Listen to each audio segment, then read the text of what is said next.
Others may want to come in and fight for one side or the other. Let them. And tonight, facing an assault they cannot stop, Kurdish forces called on Syria's President Bashar al-Assad, an ally of Russia, to deploy along the border.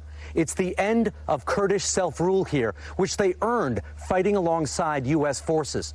A U.S. official told me it's a failure of U.S. values, helps American adversaries, and gives ISIS a new lease on life.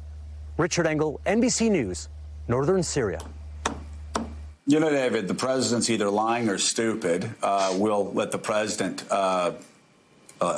give us some insight into that later on today when he says that the Turks and the Kurds are fighting and we shouldn't get in the middle of it. Let's just get out of the way. Of course, Donald Trump knows, actually, so he must be lying. Donald Trump knows that we sent our troops over there because of the rise of ISIS, because of the ISIS state, because of all the people ISIS was killing, because of all the Westerners they were beheading, because of the danger that they posed, that Donald Trump said they posed, not only to the Western world, but to America.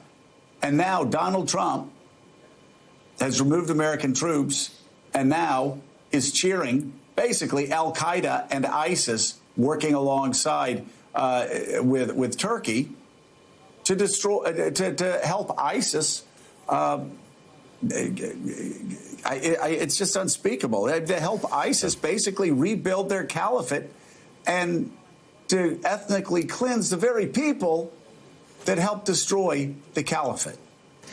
It's so painful, Joe, to watch this, if you've had a chance, as I have, to be on the ground with these American troops and their Kurdish allies. I've talked to people in the U.S. military who feel a sense of almost literally physical sickness as they try to digest this news. I'm told at a gathering Saturday night that included many senior Special Forces veterans and intelligence veterans, there was a mood of deep gloom at the sense of betrayal. For a U.S. military officer, the idea of leaving your allies in the field to be slaughtered by these guerrilla forces, their families to be attacked, it's just the hardest thing possible.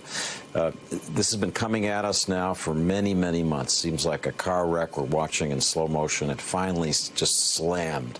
We now today see the breaking glass and the blood. It's a brutal process that Syria is conducting. I hear from contacts that President Trump is getting overwhelmed by requests from Republicans, from prominent Republicans, to re-examine this policy before it's too late. There was a tweet that President Trump put out yesterday amidst a flurry of them that suggested that he might impose unilateral sanctions against Turkey today. Congress, when it gets back later this week, is likely to vote those sanctions, so Trump might try to get out ahead of it. Just would note, it may be too late to put this toothpaste back in the tube, even if Trump announced sanctions. The Kurds have had to make a decision, as a kind of ultimate realpolitik, who can protect them.